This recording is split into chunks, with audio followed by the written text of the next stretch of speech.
महाड तालुक्यातील शेरगावचे सरपंच व शिवसेना उद्धव बाळासाहेब ठाकरे पक्षाचे उपजिल्हा समन्वयक सोमनाथ उर्फ सचिन दिगंबर ओझरडे यांच्यासह अन्य दोघांविरोधात दाखल झालेल्या अॅट्रॉसिटी गुन्ह्याबाबत मुंबई उच्च न्यायालयानं मोठा दिलासा दिलाय।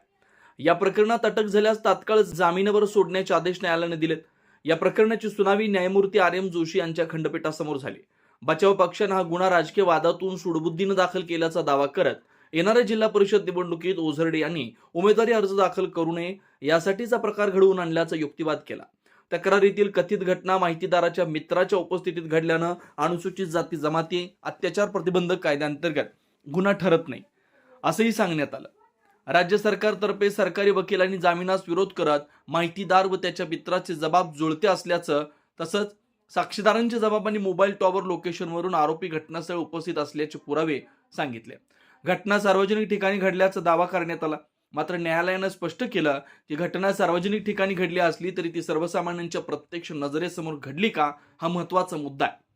माहितीदाराच्या मित्राव्यतिरिक्त जातीवाचक वक्तव्याबाबत स्वतंत्र साक्षीदार नसल्यानं तसेच प्रकरणामागे राजकीय वादाचे संकेत असल्यानं तक्रार खोटी असण्याची शक्यता नाकारता येत नाही असं न्यायालयानं नमूद केलं। या पार्श्वभूमीवर अटक झाल्यास ओझरडे यांना 15,000 रुपयांच्या वैयक्तिक जात मुचलक्यावर व तेवढ्याच रकमेच्या जामिनावर सोडण्याचे आदेश देण्यात आले।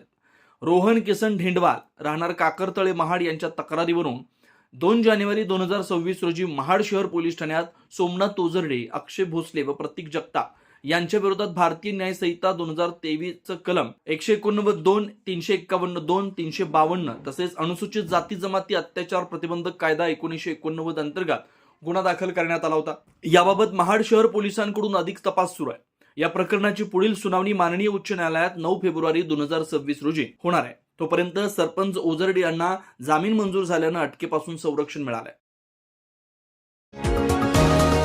तुम्ही पाहत आहात विस्टा न्यूज मराठी।